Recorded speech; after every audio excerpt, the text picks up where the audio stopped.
व्यवस्थाओं को देख के और ये जो दिखाया जा रहा है और जो यहाँ है उसको देख के मेरे को बहुत मन किया कि वीडियो बनाऊं। मेरे साथ आज सुनील भारद्वाज जी है जो कि राष्ट्रीय परशुराम परिषद के आप चेयरमैन हैं, करेक्ट? संस्थापक हैं।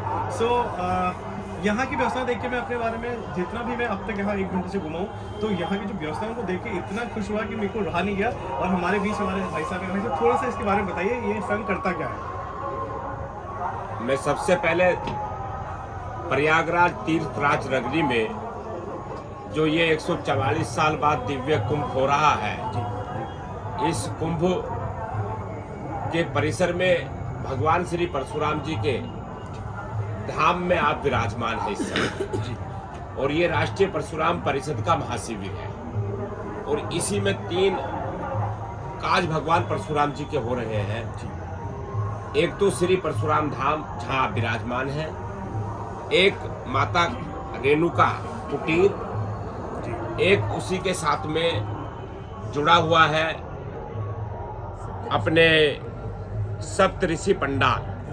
जी। फिर दूसरी ओर आप देखते हैं तो आपको सामने दिखाई देता है एक महायज्ञशाला।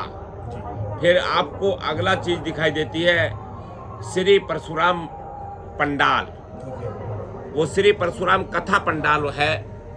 और फिर इधर दिखाई देता है आपको जो सप्तऋषि कुटीर का जो दिखाई देता है ये।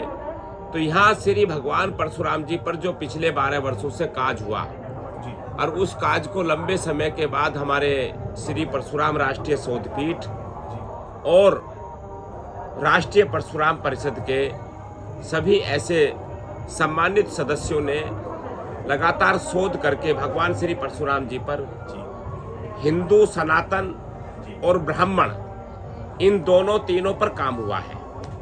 काम सारा भगवान श्री परशुराम जी पर है। जैसे मैं अनेक संगठनों के कार्यक्रम के माध्यमों से मुझे रूबरू होने का अवसर मिलता था और मैं ये बात पूछता था कि भगवान परशुराम जी की जन्मभूमि कहाँ है, तो उसमें एक दूसरे की बगले हम झांकने का काम करते थे। हम बड़े ब्राह्मण, छोटे ब्राह्मण, हम परशुराम वंशज के ब्राह्मण, हम सनातन हिंदू और हम आदि आदि जो विद्वान लोग हैं वो भी कई बार उस पर थोड़ा सा एक अपने आप को असहज महसूस करते थे।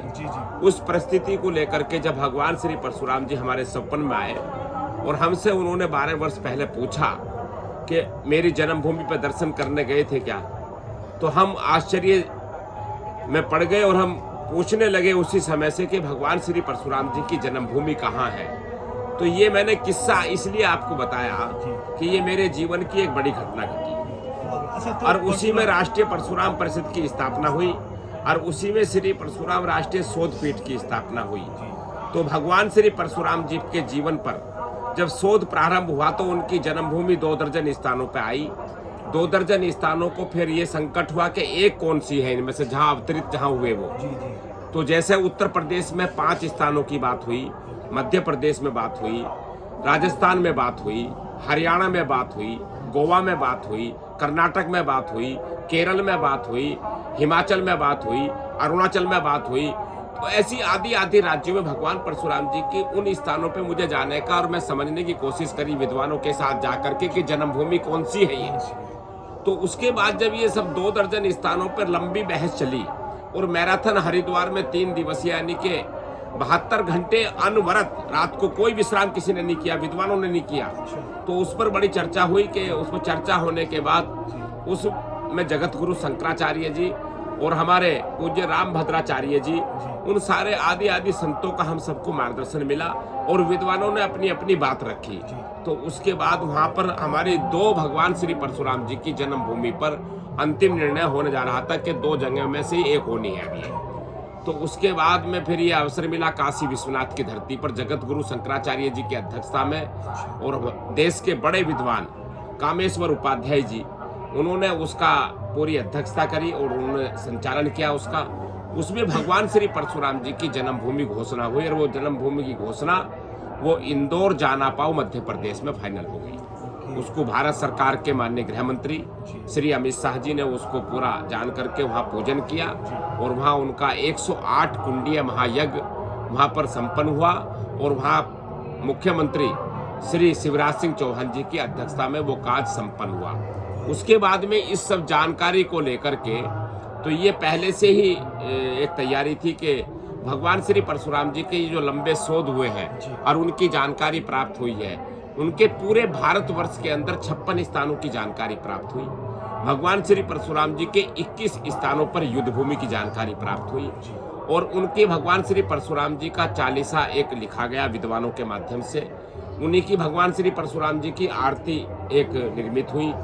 तो आपको यहाँ इस परिसर में सुनने को मिलता होगा कि प्रातः यहाँ भगवान श्री परशुराम जी की आरती से हम शुभारंभ करते हैं और यहाँ का जो भगवान श्री परशुराम जी के पंडाल की हमने बात करी आपसे, यहाँ इसमें 13 जनवरी से भगवान श्री परशुराम जी की कथा प्रारंभ हुई।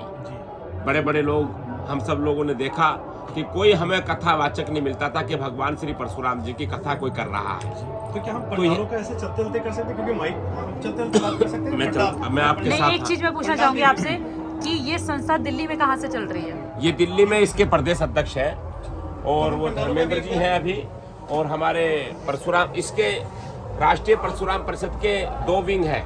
एक परशुराम शक्ति वाहिनी है जो पूरे भारतवर्ष की महिलाओं पर बात करती है, और जो लव इन जिहाद वालों का जो एजेंडा है, जो हमारे हिंदू परिवारों की, ब्राह्मणों परिवारों की जिन लड़कियों को लेकर के जो आज उन लव जिहादियों ने एजेंडा बना रखा है, उनके खिलाफ मुंहतोड़ जवाब देने का काम ये परशुराम शक्ति वाहिनी करती है। इसके साथ में एक युवा विंग है जो वो IT क्षेत्र में काम करता है, वो परशुराम स्वाभिमान सेना के रूप में काम करता है। तो परशुराम स्वाभिमान सेना जो युवा विंग है, उसके साथ में वो उसको काम करने का एक अवसर दिया गया है। जो आज देश भर के जो कुछ लोग षड्यंत्र के तहत, यानी कि जो ऐसे कम्युनिस्ट लोग हैं जो ब्राह्मणों को और OBC को बढ़ाना चाहते हैं, जो लोग ब्राह्मण और क्षत्रियों को बढ़ाना चाहते हैं, जो लोग ब्राह्मण और दलितों को और ब्राह्मणों को जो गाली देने का काम करते हैं, उसको हम IT के माध्यम से, नहीं तो फिर भगवान परशुराम जी को, महादेव जी ने जो उनको वरदान दिया था भगवान परशुराम जी को, वो वरदान है फरसू। फिर उस फरसू से भी उनको जवाब दिया जाएगा और ऐसी विनाशकारी शक्तियों को नाश किया जाएगा। तो ये हमने इस बात को जोड़ा है। ये कहीं न कहीं ये इस पे आप लोग काफी काम कर रहे हैं, जैसे कि आपने बोला। इस पर एक काम नहीं हो रहा, इस पर कई तरफ काम चल रहा है, तो उस पर कई विंग काम कर रहे हैं। लेकिन जो पहला चरण हमारा है, तो भगवान श्री परशुराम जी का जो युद्ध का रूप आप देखते हैं, ये जो चित्र हमारे सबकी आंखों के सामने आया, तो ये भगवान श्री परशुराम जी का रूप जो है, इसमें हमें देखने को मिलता है केवल ये रूप ही दिखाया गया। ये युद्ध भूमि का रूप है उनका। जब 21 राक्षस राजाओं का वध किया भगवान परशुराम जी ने तत्कालिक समय में, और वहाँ जो ऐसे लोग थे जो अताताई थे, राक्षस राजा थे, जिन्हों का आतंक था पृथ्वी पर, उनका सत्यानाश करने का काम भगवान श्री परशुराम जी ने किया और वो रूप उनका वो है। लेकिन जहाँ आप ये 51 फुट के भगवान श्री परशुराम जी को देख रहे हैं, जहाँ इसमें ये रूप उनका वो अवतारी रूप है, जहाँ वो अवतारी यानी कि भगवान विष्णु के रूप में दिखाई देते हैं, तो भगवान विष्णु का रूप वो है, ये भगवान परशुराम जी है। हमने इसे निकालने का काम किया और इसको आज यहाँ से कम अभी लगभग ऐसा आकलन है कि 50 लाख लोगों के पास ये भगवान श्री परशुराम जी का विष्णु का रूप ये अवतरित होकर के और सोशल मीडिया के माध्यम से, सेल्फी के माध्यम से, IT के माध्यम से ये जा चुका है। फिर ये आप देख रहे होंगे अलग अलग चित्र लगे हुए हैं। ये भगवान परशुराम जी के उन 56 स्थानों का संस्करण किया गया है और इन भगवान श्री परशुराम जी के जीवन पर जो ये परशुराम चालीसा आया, परशुराम जी की आरती आई, तो ये सारे उसको हम इस गैलरी के माध्यम से दिखाना चाहते हैं और बताना चाहते हैं उन सनातन परिवारों को, हिंदू परिवारों को, कि वे जाने कि भगवान श्री परशुराम जी हमारे सनातन और भारतीय संस्कृति के, हमारे उनके भगवान थे, वो ना कि किसी एक समाज के थे।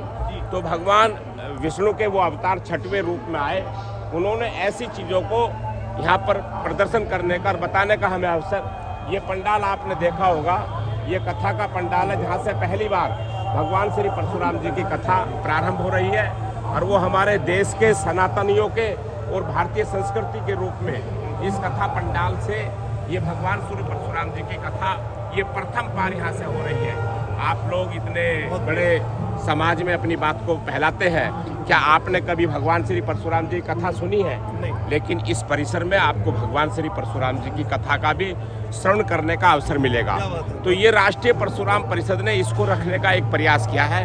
ये भगवान विष्णु जी ने, भगवान परशुराम जी ने, ये हम उनके निमित्त हैं, हम कुछ नहीं करने वाले हैं, केवल हम निमित्त मात्र हैं। और आप इस परिसर में जो आए हैं, आप भी भगवान परशुराम जी के ही आशीर्वाद से यहाँ परिसर में प्रवेश हुआ है कि वो आपसे भी कुछ चाहते हैं। तो यहाँ इस परिसर में वही व्यक्ति आएगा जो भगवान श्री परशुराम जी को भगवान विष्णु के अवतार के रूप में जो है उसके लिए कुछ अपने काज में काम आएगा, वो इस परिसर में आएगा। इस परिसर में सुविधा क्या क्या है, एक बार आप बता सकते हैं? यहाँ पर हमने जो भगवान श्री परशुराम जी के जो सभी यहाँ अनुयायी हैं जो आ रहे हैं, उनके यहाँ लगभग हमारे यहाँ 1200 लोगों के रुकने की, विश्राम करने की यहाँ व्यवस्था है।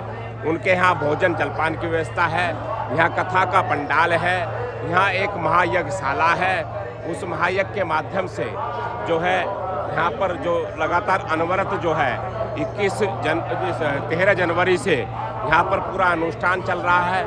और यहाँ इसी परिसर में यहाँ जो रुकने का अपने जो सप्तऋषि पंडाल है, इसी रखने में श्री परशुराम धाम है, इसी में यहाँ पर माँ रेणुका कुटीर है, ये सब रुकने के स्थान है। तो यहाँ पर पूरी सुविधाओं से यानी कि भगवान श्री परशुराम जी का प्रातः 5:30 बजे से लेकर के अनवरत यहाँ पर कार्य जो है सनातन को काम चल रहा है। यहाँ मूर्ति वितरण का कार्य हो रहा है कि हर घर में हमारी जो 1,08,000 भगवान श्री परशुराम जी की मूर्ति वितरण हो रही है, वो आपके घरों में भी यहाँ से आपको प्राप्त होगी और वो मूर्ति आपके घर के मंदिर में वो यहाँ से विराजमान होगी। तो ये ऐसा एक संकल्प यहाँ जो देख रहे होंगे आप, तो ये पूरा एक प्रयास किया गया है भगवान श्री परशुराम जी पर काम करने का। तो इससे आज पूरे भारतवर्ष के लोग इस कुंभ में जो 144 वादी अवसर मिला है, मैं सनातन और हिंदू और भारतीय संस्कृति के अनुरूप हम इससे जुड़ेंगे। और मैं सबसे ये भी अपील करता हूँ कि ऐसे लोगों को मैं आमंत्रित करता हूँ जो भगवान श्री परशुराम जी पर काम करने के लिए जो वो अपना अर्ध समय देंगे जीवन का, वो अपना पूर्ण समय देंगे जीवन का, अपना जो हमारी युवतियां हैं, हमारे युवक हैं, हमने उनके लिए भी वो की अपील की है कि आप आगे बढ़ो और भगवान परशुराम जी के लिए इस अभियान को पूरे भारतवर्ष के लिए हमसे जुड़ो। हमने ये राष्ट्रीय परशुराम परिषद की एक अपील भी है। बहुत बहुत धन्यवाद। और यहाँ की व्यवस्थाएं देख के एक्चुअल में मुझे लग रहा है और मैं किस्मत वाला हूँ कि मैं कुंभ में, क्योंकि मैं अपने घरवालों को परसों तक मेरा आने का प्रोग्राम नहीं था। यहाँ आने के बाद जो आपकी व्यवस्थाएं देखी और जो मुझे, क्योंकि मैं भी ब्राह्मण हूँ, मेरा कश्यप गोत्र है, सो परशुराम जी के लिए जो भी आपने कभी देखा था, मैं बहुत देर से पढ़ रहा हूँ चीज़ों को, आप बहुत सराहनीय काम कर रहे हैं भाई। जो भी आप ये काम कर रहे हैं इसके लिए लोग जुड़ेंगे आपके साथ और मेरी पूरी उम्मीद है। मैं सबको आह्वान करूंगा जो भी इस वीडियो को देख रहे हैं, वहाँ यहाँ पे हमारा कौन सा इसका एड्रेस क्या है? सेक्टर 9 में हमारा है ना? हम जी बजरंग माधव मार्ग सेक्टर 9 है, बजरंग माधव मार्ग है। जी। और ये जो परिसर है जो गंगा संगम के 200 मीटर की दूरी पर है। 200 मीटर की। थैंक यू भाई साहब, बहुत बहुत धन्यवाद। आपने व्यवस्था बहुत अच्छी करेंगे, उसके लिए आपकी दिल से तारीफ है। मेरी पूरी फैमिली आई है यहाँ पे, ये मेरी माता जी हैं, ये मेरी वाइफ है, हम 6 लोग आए हैं दिल्ली से। मैं बहुत बहुत धन्यवाद बोलना चाहूँगा मैम को। ये हमारी मंजू